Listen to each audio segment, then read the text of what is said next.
नमस्कार, मी सुनील माळी. विश्वकर्मा प्रकाशनच्या परग्रहावरून कोरोना आणि या पुस्तकाचा लेखक. परग्रहावरून कोरोना हे पुस्तक म्हणजे विज्ञान काल्पनिका आणि वास्तविका आहे. मराठीमध्ये विज्ञान काल्पनिका अनेक आहेत, वास्तविकाही आहेत, पण प्रथमच मराठीमध्ये विज्ञान काल्पनिका आणि वास्तविका याचा संगम झाल्याचं हे पुस्तक आहे. काय आहे हे पुस्तक? या पुस्तकामध्ये परग्रहावरच्या 2 ग्रहांवरच्या जीवसृष्टींवरचा वाद आणि त्या वादातून एक जीवसृष्टी दुसऱ्या जीवसृष्टीवर विषाणू अस्त्र सोडणार आहे. आणि हे विषाणू अस्त्र सोडताना त्याची चाचणी घेण्यासाठी त्यांनी पृथ्वी या ग्रहाची निवड केली. पृथ्वीवरच्या चीन देशातल्या वुहानमध्ये ते जीव उतरले आणि त्यांनी इथं कोरोना पेरला. आणि तो पेरल्यानंतर पुढचा जो भाग आहे हा भाग आपल्याला वास्तविकेमध्ये येतो.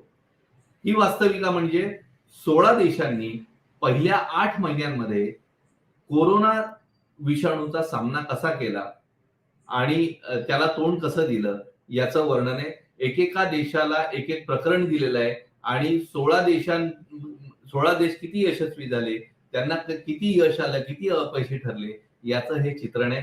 आणि या चित्रणामधून संपूर्ण जगाने कोरोनाचा केलेला सामना आपल्याला वाचायला मिळणार आहे. मराठीतलं अशा प्रकारचं हे पहिलंच पुस्तक आहे. आपण ते जरूर वाचाल अशी मला खात्री आहे. धन्यवाद.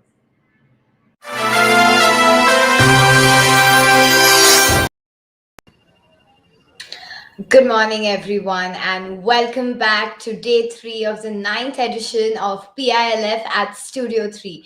We now begin a very interesting discussion, Reality in Bytes, with our guests. Our first guest, Rochelle Portker, poet, critic, screenwriter. Rochelle is an author of 4 Degrees of Separation and Paper Asylum, shortlisted for the Rabindranath Tagore Literary Prize 2020. Her poetry film Skirt, showcased on Shonda Rhyme Shondaland, and co-author of The Coordinates of Us. Our next guest, Abhimanyu. Reluctant to stick to one genre, Abhimanyu has developed a writing style that he likes to call provocative literary fiction. Saath is a collection of 7 short stories that include genres like magical realism, transgressive fiction, dystopian, fantasy, and thriller. Abhimanyu's first book, Beyond 3 Words, is a psychological thriller. Our next guest, Rita Chablani. Rita has written lead articles for national and international newspapers.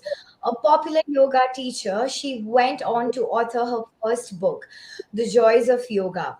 Her second, Despite Odds, Tales of Choices, received rave reviews in the US. She initiated a writers group in Pune. Having worked for UNICEF, she champions the cause of education and currently volunteers for 2 NGOs. Sudha Yadav will be leading this conversation. Her first book is Siddhartha Street, a collection examining the intertwined lives of Caucasian Street, to be published by Vishwakarma Publications. Her second collection is complete and now she's working on a third one. I now request Sudha Yadav to take this conversation forward. Thank you.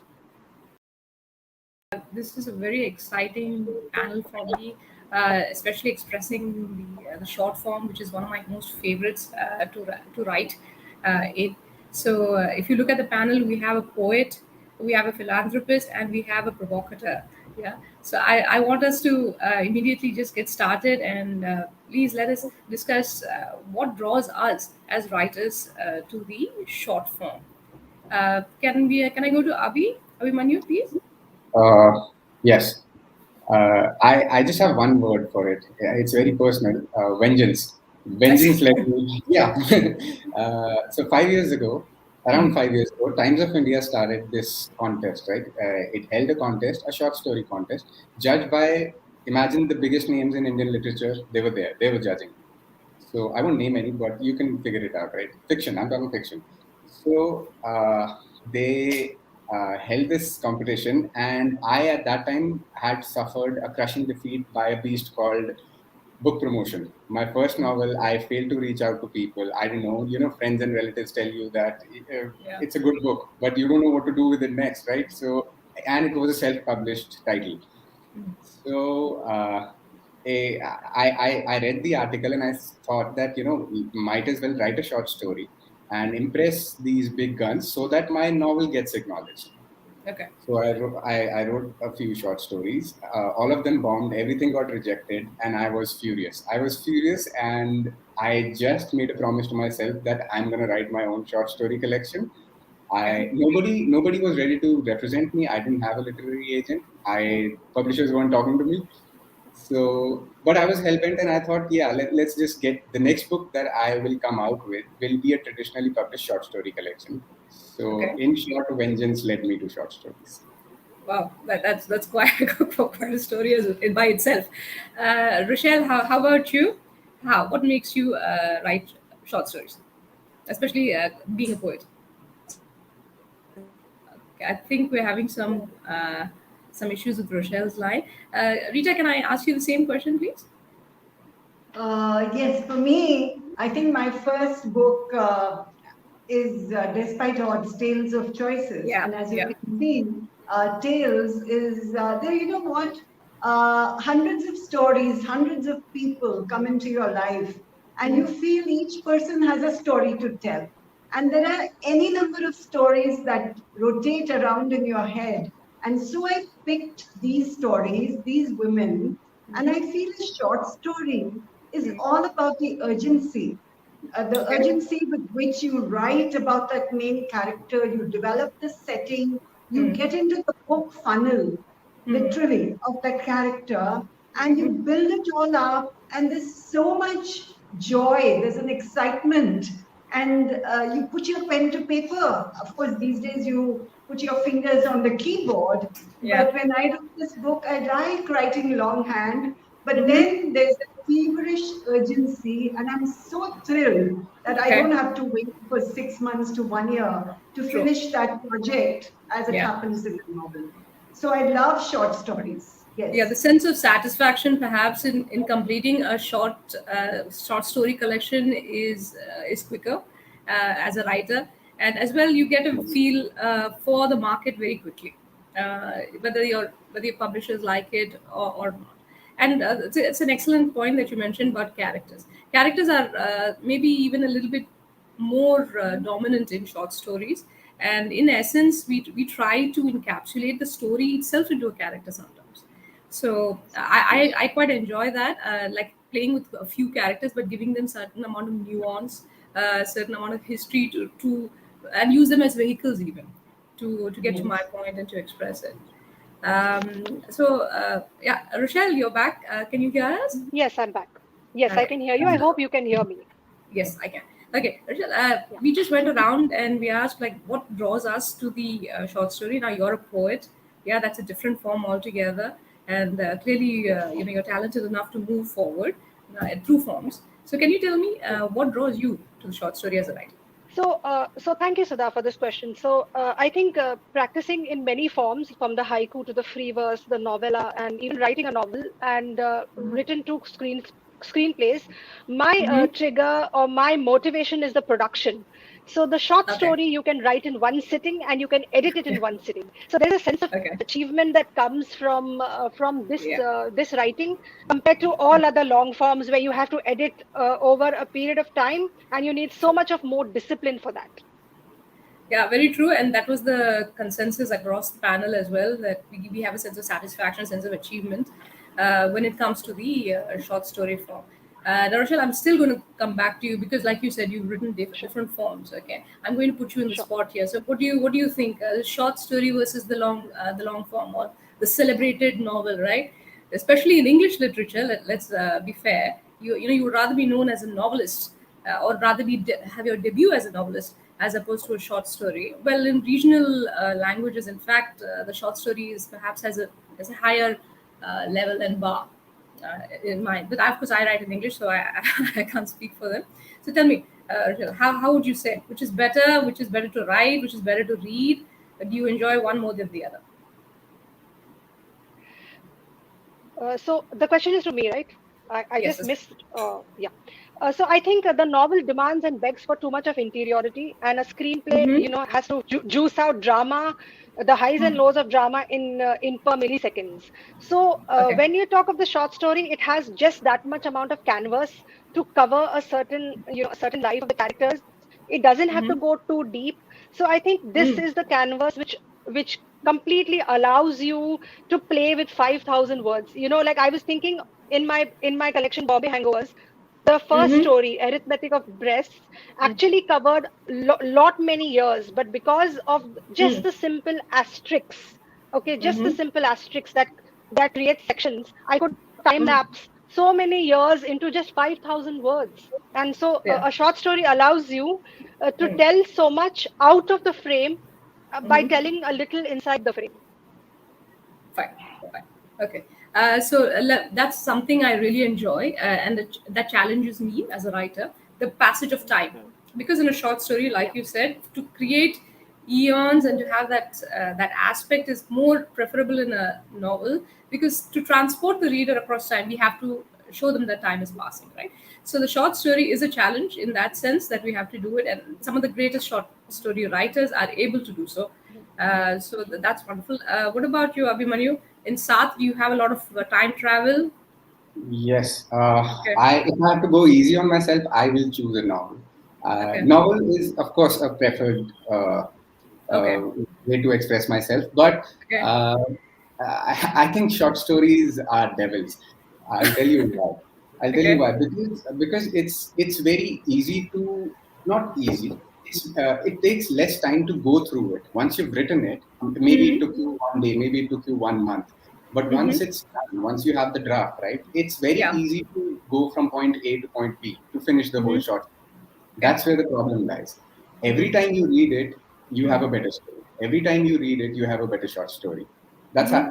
That's exactly what happens with me. So if I so here's the funny part. You also Okay. grow as a human being, right? You like either you become better or you become worse. For example, so that right now you are this, you are this beautiful lady who's an author, right? Thank you. Tomorrow, and you've written a short story and you read it Mm-hmm. and you get better. Tomorrow, suddenly you become this hardcore criminal, right? Your short Mm. story will become 10 times better. Mm-hmm. It's just like, your perception, your perspective, everything changes, and your Mm-hmm. story keeps on getting better, keeps on getting better. Short stories are devils because it is the decision making is the hard point. That when do you decide that, okay, now is the time I'm going to give it away for publishing or to be edited? True. True. Okay. So, because the writer wants to put the best foot forward, right? And Yeah, of if course. you know that another reading and it will get better, so it was very difficult for me to decide when to put these 7 short stories out. Novel writing is very intimate. I enjoy writing it. You mingle with the characters really well. So in Mm-hmm. order to think what the writers would feel, you get that feeling, you extract that feeling from your imagination. Like you're reading it while writing it, and you're like, oh, this might feel like this might feel like this. So it's very slow, intimate. It's a slow drip of, that feel Okay. good factor. Short Yeah. Okay. stories are, short stories are fun to edit. Novels are fun to write. Okay, so yeah, my experience is quite varied on that. To be honest, my rewriting takes a lot more time, especially in short stories. I tend to ponder, possibly because I'm afraid to give it to the editor, which is what you're saying. Like I don't want them to see it at this stage. No, no, no. This has to be work. This Right. character is not doing the right thing. No, no, they have to move around. So yeah, I get it. But I think what you say about coloring, that is your experiences, color your work. Yeah, Right. that's very true, and the growth of our writing is very much dependent on our Yes. on our journey as well. Rita, you tell me, what do you think? Long story or short story, novel or the short story collection? See, having written both, I've written Mm-hmm. a book of short stories and I've written a novel too. And I must say, the novel, when you start writing it, it gives you a great deal of trepidation. It's like, Uh-huh. you know, that am I going to be able to climb up to the peak of Mount Everest? It's almost Mm-hmm. like you see the peak, but I don't know whether I have it within me, that strength, muscle strength to climb it. Mm-hmm. But in its own way, each is a beautiful form. Mm-hmm. One gives you that sense of urgency, the condensed tone, Mm-hmm. and you're able to complete the story. It's like, you know, your tooth has a filling and you just fill it and Okay. it's done. So it's the short story. Okay. But novel, Mm-hmm. like for instance, I have this story, short story, Eyes Lead Me to You, The Beggar Girl. It's about Okay. a beggar girl. Now, I was thinking if I were to convert it into a novel, Beggar Okay. Girl ended at a particular point and you're just allowed so many words. But what if I were to convert it into a novel, which meant that you have to do a lot of character exposition? You Mm. have to bring in a complex atmosphere. Of course, time travel happens even in a short story. For instance, in The Beggar Girl, I transported the story 25 years forward. So you Mm-hmm. can do all that, play Yeah. around with generations. But in a novel, you have to have your sustained attention. When you're sitting there and you've got all your research, your facts, your complex atmosphere, everything about it already there in your mind. And it doesn't leave you, Yeah. even in the middle of the night. You Mm-hmm. sit up many times and you dash to the study because you've got an idea for that short story and you better write it down fast before it vanishes. Okay. Writers are supposed to be quirky creatures, okay? Yeah. And I'm sure all of you would agree with that because ideas vanish. Yeah. And novel, I think, appeals to me, though my next work is a short stories book again to be published by Vishwakarma. But I have a novel after that. So I'm Okay. waiting for that novel to take birth. Yeah. Okay. Have you started on it or it's on the works? Yes, yes, yes. It Yeah. is about 70-80%. You Wow. see, the lockdown gave us so much time that Yeah. literally we were locked down Yeah. and minds were open. Yeah. And there was so much brewing in the mind if you didn't allow the negative chatter to happen. And Mm-hmm. so I've written, penned two books. So one Wow. is coming this month Yeah. and one soon after that. And as She's I a said, you hardworking know, person, huh? Yeah. yes, Yeah. and it's wonderful. It's a beautiful work of creation. It's like almost giving birth to a baby. I Yeah. don't It's know. It's yeah. something We all think of our works as babies, I think, and maybe we're a little bit more That's protective the of them. closest I can get to it. Yes. Yeah. yes. Okay, let me ask you, like, of course, we are talking about the long form and the short form in terms of writers, right? But we are, in first and foremost, we are readers. Otherwise, we wouldn't even get into writing. So I'm a pretty indiscriminate reader in the sense that although I love writing short stories, I love to read all forms: fiction, non-fiction, long form, short form. But when it comes to the short story, right, the assumption is that my reader, who or she, whoever they may be, they have to finish that entire story in one single session, right? A single session, and I have to sustain that person's interest remarkably well for that particular moment. That's a challenge by itself. Wouldn't you agree, Rochelle? See, you know what is happening because we have mutated as audience. Okay, so when we are Mm-hmm. readers, we are also web series consumers. So now Sure. now I'm reading Manu Bandari's short stories, and I'm Mm. reading them like web series. You know, so I pause when I feel abhi episode khatam ho gaya. Now I want to take a break.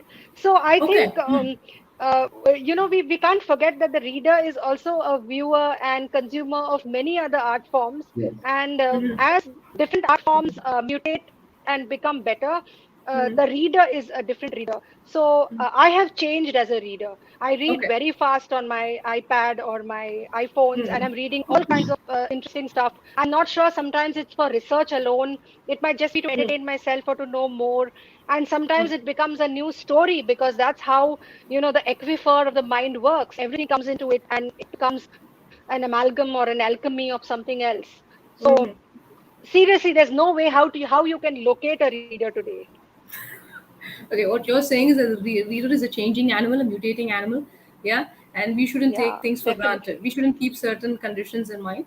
That we can need to be. we need to mutate we need to mutate as much, and We have also to I was evolve, thinking shall we while, say? yeah, evolve. And while writing also, what Rita was saying, I Yeah. believe in the inception and the incubation phases, because if I've Yes. noticed that if Okay. I write something too early, it's a raw kind of writing, and if I write Yeah. it too late, I keep it in my head for too long, it's very stale.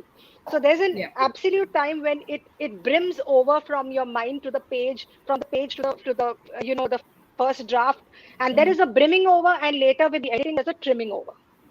True. Okay. Okay. Abhimanyu, what about you? What do you think in terms of the new reader or the new writer? I am so glad that Rochelle brought this up.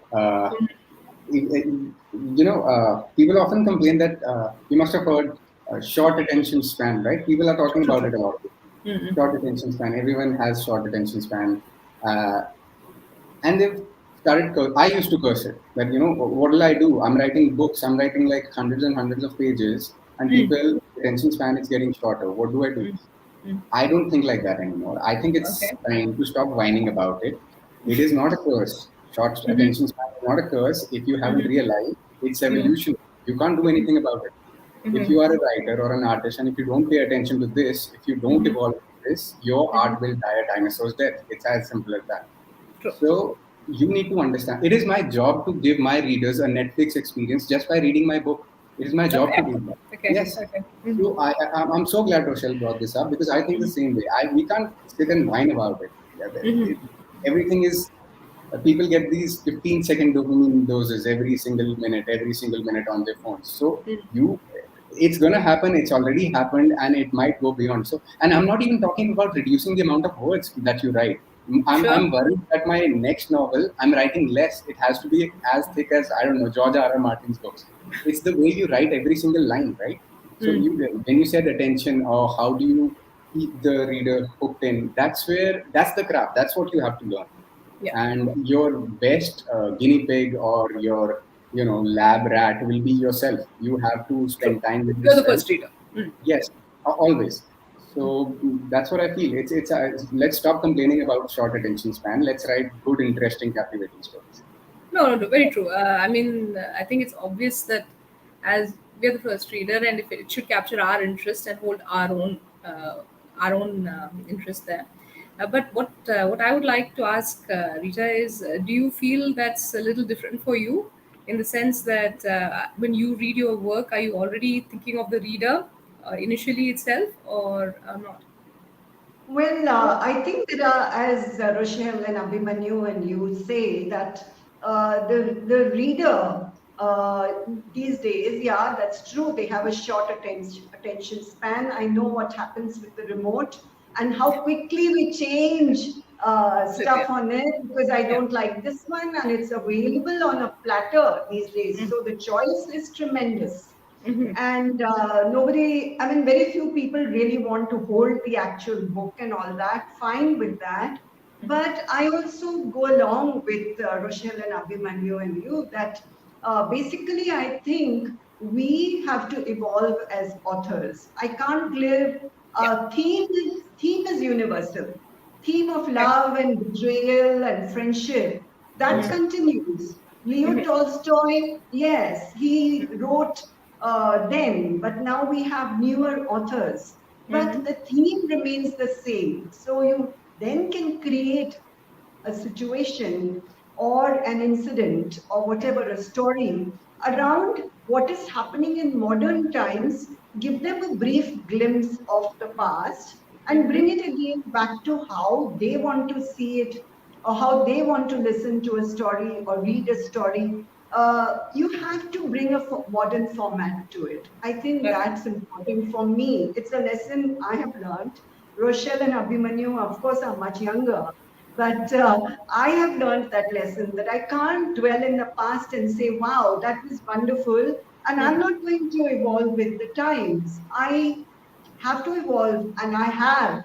And I think I'm very happy where I am today, Very good. able Well to said, well grab said. the attention of the readers. I think for an author, that's so lovely. That's so important. No, that is absolutely important. I mean, we cannot call ourselves writers if we are not able to hold and capture the attention of our reader. We have pretty much agreed that this is a case of evolution. We have to change along with the reader and the medium, and so on. Let's move on to a question that's perhaps that we've all touched upon in our work, which is place. And by place, I mean the physical setting of our work. So sometimes when you write a short story collection, we're dealing with so many different themes and personas and so on that it's very easy to use a place as an anchor, and therefore the short story sort of has a theme, so that the reader almost gets the feeling of reading a novel, if you like. Rochelle, I'll go to you. Your stories are set. The collection is set in Bombay. Can you take us through that? Yes. So Sudha, this was not a planned project, but staying in Bombay for so long, I think the characters had seeped into me, not only the city, and it had Okay. seeped into me through all five senses, and even Mm-hmm. the sixth sense, that is memory. Okay.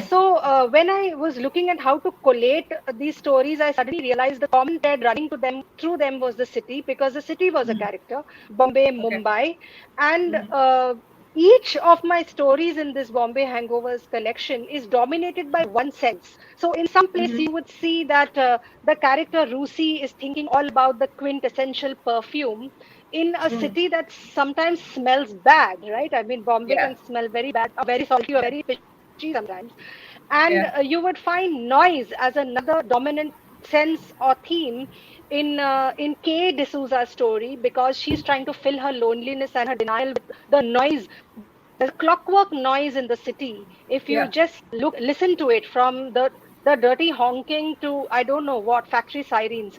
So this Mm. becomes part. The city is speaking to you. So the city became the character, and I Mm. feel that place, as much as we live in places swell and dwell in us, and sometimes we True. True. carry so many places inside us that we are Mm-hmm. sometimes countries and continents. True. True. So I think this place as a theme will never end, because it's not because you cannot uproot a character and keep them rootless in a sci-fi world, but because Mm-hmm. place is so enigmatic in its four widening corners, that you could get so many things, and place will characterize your characters, and it will transform and transmogrify the stories, because sometimes we live in one place, but we live so many places in that one place. So yeah, so Bombay has my collection has all. In fact, there was one reviewer who called it, that this collection takes you to the sights, sounds, smells, and sweat levels unique to Bombay. So this was in the newspapers. I think this reviewer summed it up for me when she Yeah, spoke that's of the place. Yeah. nicely put, and it's true. Yeah. Bombay. I had the occasion of living there for about 2 to 3 years. It's an unbelievable experience. The city is alive by itself, Yeah. and that's excellent as well. Abhimanyu, what about in South? Does plays figure in quite a bit? I always let the story dictate. Okay. So far, it has been like that. I never choose a city and then build a story around it. Most of the Mm-hmm. time, it's the protagonist of the story that Mm-hmm. decides. And then, for me, place hasn't. So far, there's just one short story. It's called The Grey Ghost Killer in Saath. One short story in Saath. It's called that is set in Ladakh. Mm-hmm. So, and because it demanded, because Grey Ghost is, if you guys do not know, Mm-hmm.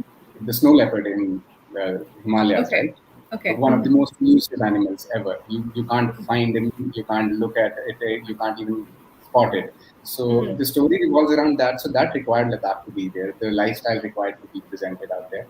Otherwise, I don't let places consume that much area in my head and in my story. Mm-hmm. In my first book, the novel Beyond Three Words, everything was imaginary. No real space, no, because I wanted to create a new Okay. place, a new town.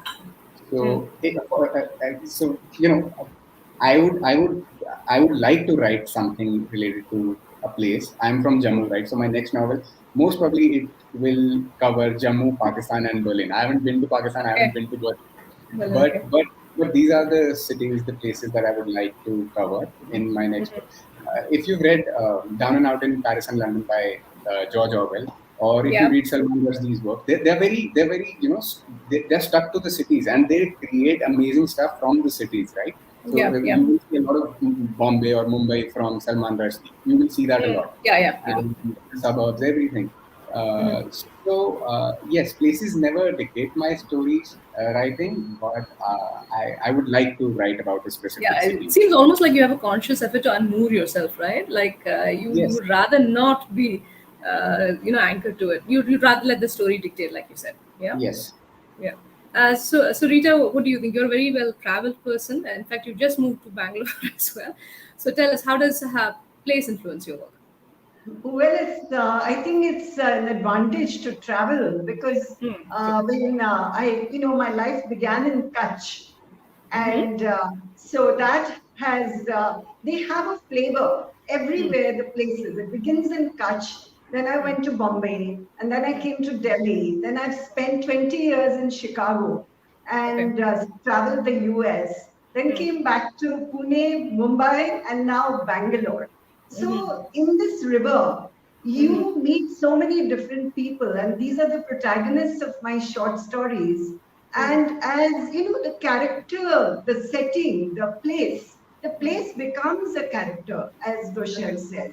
That when you think of the character, you think of the situating that character in a particular place, and it Okay. just comes alive. The two of them sort Mm. of, it's a beautiful marriage because the you already know the place, you have Yeah. lived there, so it comes alive because you come alive when you think of all the physical and the geographical and the historical elements of the city. It Mm. all comes alive in your story. You don't even realize how it Yeah. happens. And later, Yeah. like Andaman Islands, I didn't think that my protagonist would find herself in Andaman Islands. Mm. It just happens. I think it's Yeah. wonderful to travel and Yeah. come back with all these stories and to make them come alive in those places. Mm-hmm. And so I think certain stories, certain places create stories. Like Yeah. Paris, one of my stories is situated in Paris. Mm-hmm. And Paris is a city of great enchantment, It is. heartbreaks, Mm-hmm. and you find the charm around you. Hmm. So I think it adds a dimension to your short story. Yeah. Okay. So my experience is that for my first collection, for some reason I decided that I wanted to have the stories compressed or situated on one street alone, a street that's a dead end street. So in essence, most of the short stories would be about where the character takes center stage, and of course we go through the characters' lives and such. What happened to me, whether consciously or unconsciously, was that in the end I realized that the street doesn't have a voice. The street needed a voice, and the only way to end that novel or end that collection was to give that street a voice, and to do that in the most subtle way as possible, because this was the street was a witness, if you like.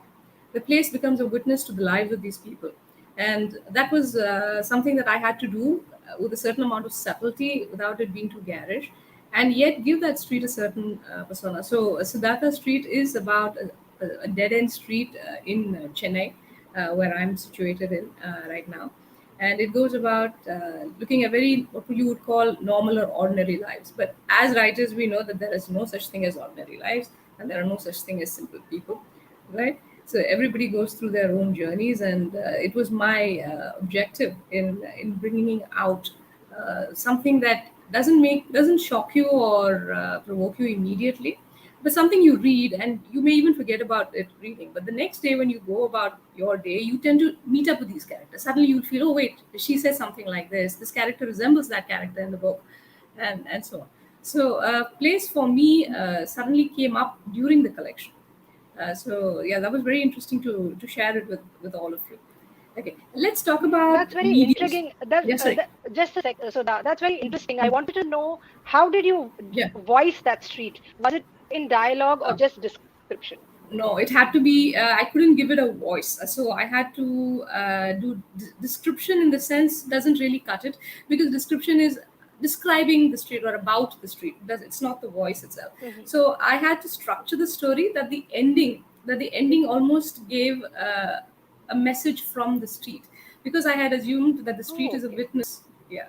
So I assume the Nice. Oh, street is a that's witness, and then the street merely notices things. So what a silent witness, if you like. Yeah. So imagine But imagine that you are going through your life, and you're going about your day, and you assume that you're the one leading your life, but we never assume there's somebody watching, right? We never assume yes.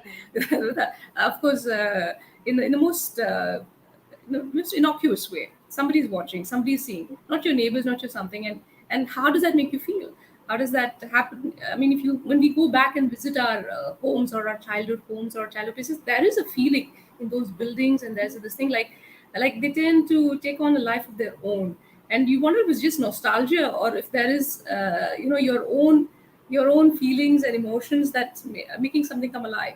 So that's something that I wanted to, because the end story also is the finale piece, where the street sort of comes alive, and it's set back in time. So I had to go back and answer a few questions, or bring in new characters, or explain why people were motivated to do things the way they did.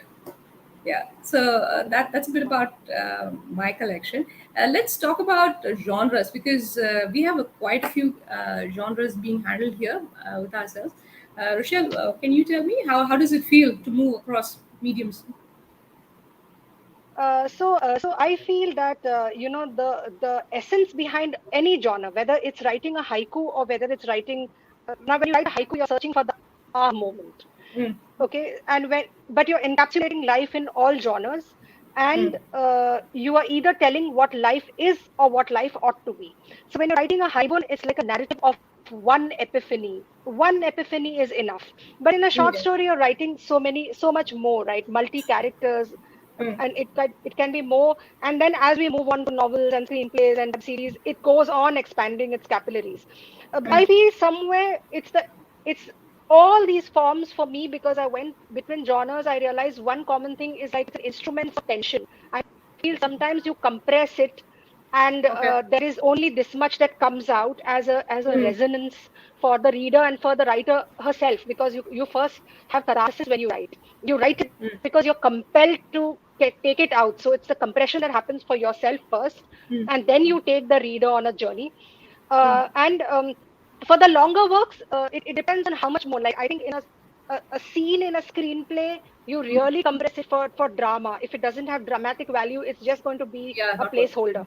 But Mm, you are not that, you don't find it that much of demand in, say, a beautiful descriptive paragraph or page of a novel. You can yeah. still have a gala, describing it. So I feel the instruments of tension differ, and it's a whole physics of it, like how much Yeah, you I think compress. I yeah, I look think at it that way. you're almost like you're able to construct this. You are very much what medium requires what at certain points of time. Yeah, I think Abhimanyu, what has happened, sorry. however, is that all these different forms, what they Mm-hmm. finally do is create an aquifer in your mind, because Mm-hmm. because it's like the groundwater running beneath the land. It doesn't follow borders.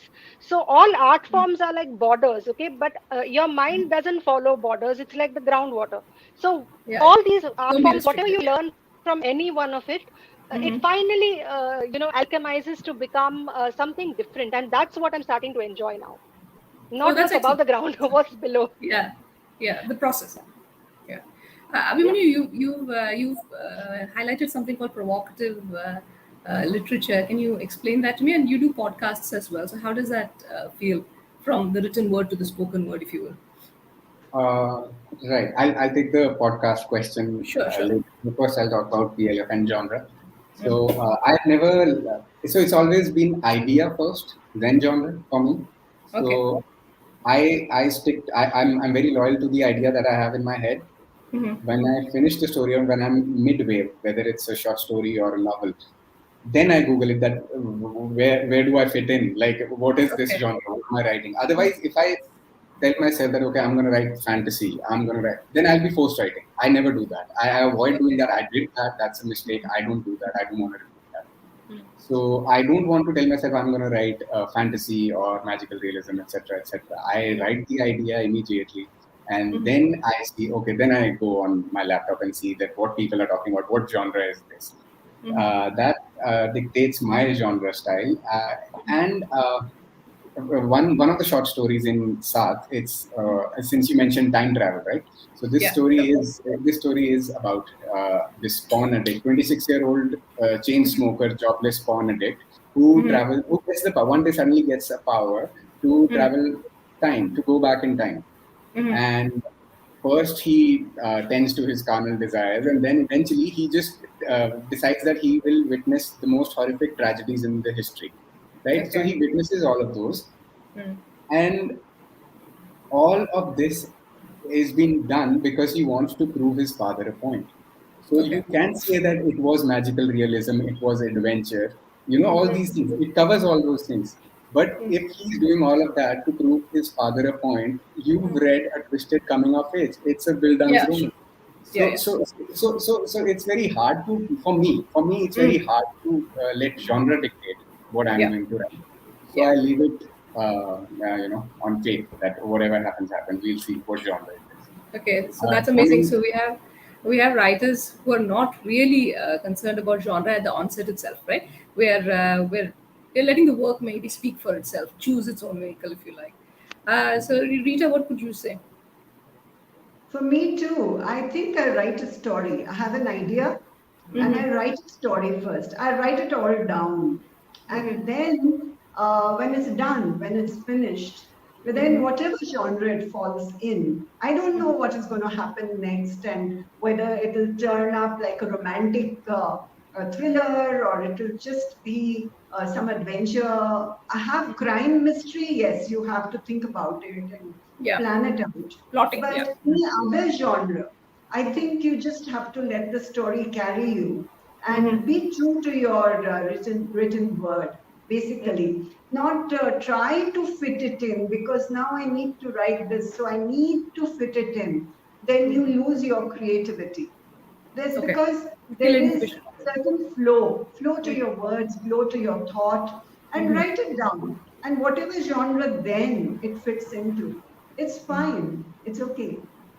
Okay, that's really something I like to hear because I truly don't believe genre, especially short stories. The genre is almost removed. You can write at will if you like. Short story itself by itself is a genre. Okay, let's have some recitation. Let's read some of our work. Shall we start with the poet first? Rochelle, can you take us into some verse? All right, all right. Yeah. Yeah. So this one is called Our Lovers, and it is it's the smallest story from the collection Bombay Hangovers. I'll read a very Okay. small passage. Back then in the 80s, I had just one lover. My beauty could afford only that much. Malaika's beauty afforded her many lovers. We lived as paying guests then, when jobs were scarce and pay low. Unlike now at these call centers, where you get everything. Malaika was a charmer. At that time, a dinner was a grand outing, and her boyfriends always took her out. She would come home and lay her gifts on the bed, and we would talk about this and that, examining the gifts, toying with them in blissful trance. Sometimes she would get perfumes that smelled like heaven. Other times, books with lovey dovey words on all their pages, or greeting cards with pumped up hearts, silver jewelry, or ornate candle stands. One guy even had the cheek to give her a polka dotted candy. We had laughed the whole night making silly jokes around it. The sex wasn't great, she said, compared to the precautions she needed to take and the anxiety she faced before each period. I went around with the one and only Glenn. He was a pious churchgoer and had a strong sense of marriage and family. He watched Sunday TV and preferred the parks, museums, and seasides to the discotheques and movie halls. We would watch the waves jump to our feet every Saturday as we sat at the beachside. His gifts were nothing like polka dotted panties. rather a favorite book that he wanted me to read, or a free pass to a science convention. We made love, though Glenn told me that if I got pregnant, he wouldn't support an abortion. We would have to get married. Yeah, this is an excerpt. Thank you. Abhimanyu, can we read something of yours? Or rather, can Yes. you read something? Uh, it's the same short story, The Time Travel. It's one of my favorites. Okay. I'm going to use it. It's called 2 Minute Super Loser. Okay. And the protagonist, his name is Fateh. Okay. समय गोल है. I land up in a deep lunge, with one palm on the metallic floor, just like a superhero. The insides of Enola Gay rattle stridently. Remember Enola Gay? A Boeing B-29 bomber flying 32,000 feet above the city called Hiroshima on August 6, 1945. Now you get it, don't you? Standing behind the cockpit, I see Colonel Paul Tibbets, the man who did it, the man who dropped the little boy. 5 seconds gone. There is no time to waste, so I use my superpower, begging. Stop! Don't do it, Colonel. Please, I beg you, don't. My voice reaches Colonel and his co pilot Lewis's ears. No pilot would like to see a hooded figure wearing shorts, gold chain, and chappals inside his flying death machine. But all I get is raised eyebrows. That's it. My superhero ego is hurt. Focus, Fateh. Colonel says something on his headset and turns back to flying. Before I could scream, a strong pair of hands pin me down, rubbing my face on the metal floor like grating mozzarella. My mask comes off, and so does my hood. A cold metal touches my temple. Then I hear more footsteps, 3, 4, perhaps 5 of them. My head is sandwiched between metal and muscle. But do I stop begging? Not a chance. I am not a quitter. You will kill 80,000 people today, Colonel. Most of them aren't even soldiers. Don't drop the bomb. For God's sake, don't. The more metal boot dust I taste, the louder my voice gets. Pivots, now furious, gives me a deep stare and then turns away. No, Colonel, please don't. Something mechanical starts happening beneath my belly. For the next quarter of a minute, I only hear the brainwashed grumble of Enola Gray. Crew members release my head and crowd at one of the windows. I subconsciously join them. In this moment, Enola Gay has no soldiers, no enemies, only spectators, about to witness an unprecedented carnage. The explosion takes place far away, but the shockwaves shake the whole damn plane. A blinding white light cracks the heavens open, and a massive mushroom shaped cloud rises from the earth. No one can see what's happening on ground, but I can imagine ashes. I can feel souls going straight to heaven, a lot of them in one go. There is no sadness down there because no one's left. Everyone is ashes. There is this inexplicable silence inside the plane. Of course, there's a lot of noise, but there's silence, if you know what I mean. The colonel doesn't look back. The crew members look at me, but they do not attack. They just look. They know what they just partook in. They know what they did to the people down there. I blink and I'm back in my room. A hot teardrop trickles down my bruised cheek. That's very nice. Thank you. Thank you. So, Rita, can we hear some of your work? Yes, this is from my book, Despite Odds, Tales and Choices. And it's a story that happens to be my favorite. Okay. So it's Eyes Lead Me to You, and the protagonist is Rajiv. So Rajiv continued. A little girl with chameli gajras would come running to our car every day. I am Chameli, she said to me one day. Suddenly, as she had appeared, she disappeared in the same manner, never to be seen again. He stopped for a moment and slowly added, till today. Heartrending sobs filled the room this time. Few minutes later, there was quiet in the room. Now it was the woman who sat in the room and she spoke. I'm indeed Chameli. It is you after all these years? That fair little boy with hazel eyes and light brown hair? The one who spoke the first kind words I'd ever heard. Will you be my friend, you said to a beggar girl? Later, after all the tears and laughter were done, and the empty plates of biryani and saag had been cleared, Rajiv asked Chameli a question, one she had been dreading. Where did you vanish after that day? 25 years. Chameli shivered, his question lifting the curtains on a painful past. She knew he would hate her after he had heard her story, but decided to be honest. She would hide nothing. laying bare the naked truth, the complete saga of hurt and betrayal. Sahib, my family had indeed stolen and begged for a living. Right from the very beginning, I had never felt like them. But what were the choices I had, though? On that fateful day when you saw me and my family being thrown into the police van, we were taken to the police station, beaten up, given a strict warning, and told to leave the city and go back to our village.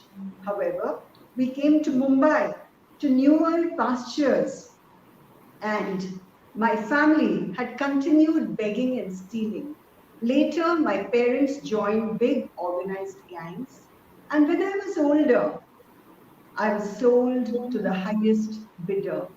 Caught in the web of circumstances, I became known as Raat Ki Rani, Queen of Nights.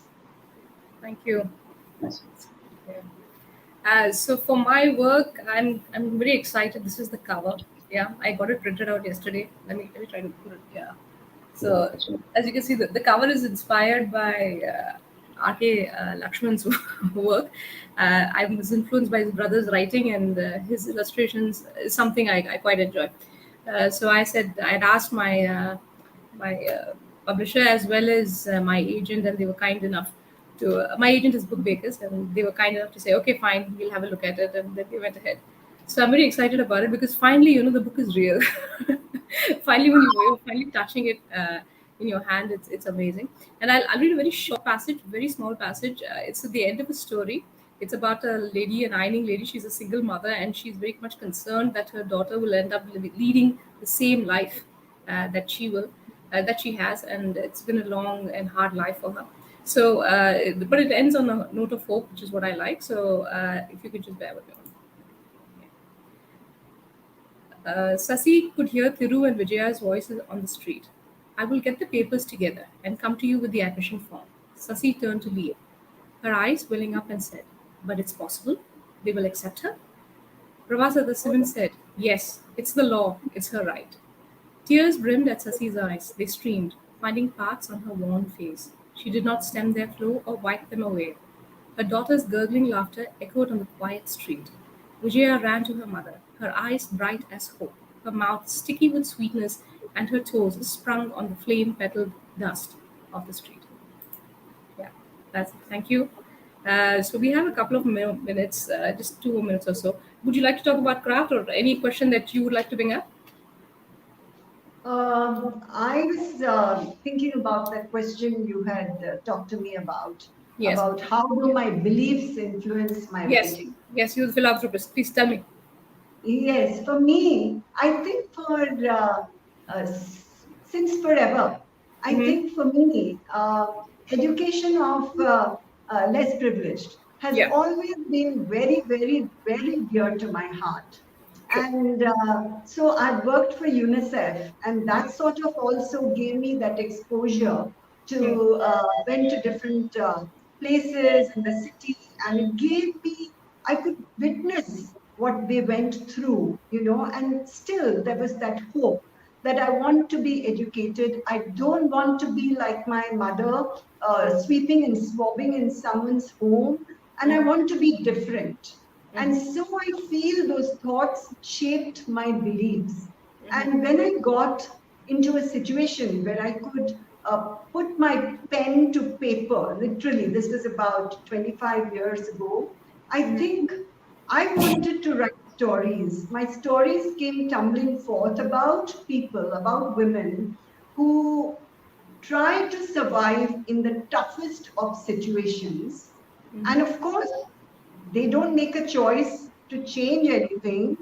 They just, because that's where their they don't have the financial independence. Changes risky.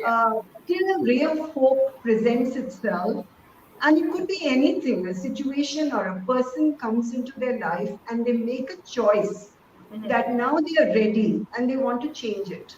So for me, I think the lesson that I give to my students when I teach them these two NGOs, and I'm doing this online, is that we all have the weapon of choice in our hands. And we should never consider ourselves helpless. So I think all my stories basically, except for the drama thriller cross connection. I don't know Okay. how I penned that, but mainly my stories. I think I like to feel that it can bring about some change in someone's life. I'm fulfilled as an author. So it really, my beliefs do influence my words, and words have a power to change That did. society Yeah. because the stories have some aspect. All my stories have some aspect. They mirror society in a way, and Yeah. how all these social evils that are there, we can still have that power to change. We can change it. I'll just because I think Abhimanyu wanted to tell us about his provocative literature, and we haven't given him an option yet. So, can you very quickly, if you could tell us what do you mean by that? I think indirectly I already spoke about it. Okay. If you remember, I said that I want to give my readers a Netflix experience. Okay. That's my idea of doing it. I do provocation doesn't always necessarily mean that it has to be sexual arousal, though it is one of the No. biggest. Yeah, it can be violence, it can be humor, and sometimes it's just a mundane conversation between two characters that hits hard or deep. It needs to provoke something. It's a misconception that provocation is always sexual in flavors. That is not No, true. yeah. Provocation for me is like something that just Stirs you up, makes you, right? yeah, It wakes you up. shocks Yeah, you. Yeah, yeah, it and wakes you it up. unsettles you in a very deep way. So Yeah. I like to do that because I like when it happens to me. So Mhm. I formed my writing style around this, and hence Okay. I call it provocative Uh, yeah, literary fiction. Rochelle, sorry, just because for those would-be readers and writers out there, you do a lot of applications, and you're on panels and such. Can you help those writers understand that process and why it's important to writing? Yeah, but I think that is a very long discussion, and Okay, that I okay, would have to. I mean, okay, you would fine. have to look at a lot of guidelines on the website and all. I would like to Sure, just fine, fine. flash this cover Ah, of sure. Bombay Hangovers only Yeah, because this was a big decision to take about making it pedestrian. I was worried that what does Bombay mean to me, and Bombay meant a lot of street. rickshaws because my Yeah, characters in the book are all middle class. So for me, okay. Bombay was not all those big, beautiful monuments, but it was a simple, humble rickshaw. So I thought that in itself was a decision, to take of Okay. how Okay, pedestrian can thank you you. be. So I was like, okay, Yeah, I'm sorry we are being signaled that we're running out of time. It was really wonderful to have this discussion with you. I'm Sudha, sorry. Yeah, yeah. Go ahead. just Sure. to Yeah. interject you, this is the cover of my book, Despite Odds. As you Okay. can see, it signifies this woman who's free, her hair in the wind. And Yeah. I think this is what the book meant to me. Okay. That, you can let your hair loose and be who you are. That's what it meant to me. Thank you, and good luck to us all in achieving that. yeah. Thank you very much once again, and we'll have to Thank you wind so up. much, Agnes. Thank you, Thank guys. you. Thank you. Thank you, Thank you. Sudha. Bye This bye. was Thank you, such a Dad. wonderful Thank you, session. Okay. Thank Rochelle. you, Yes, everybody. Abhimanyu, Thank you, this was great. and Thank thank you you. to the organizers as well. Thank you. Thank you for Thank the you so opportunity. much for this beautiful discussion. It was really very intriguing. We thank Rochelle Portker, Abhimanyu, Rita Chablani, and Sudha Yadav for being our guests at PILF 2021. Coming up next, we have Why Buy My Book by debut authors. Join us for the same back in 15 minutes. Thank you.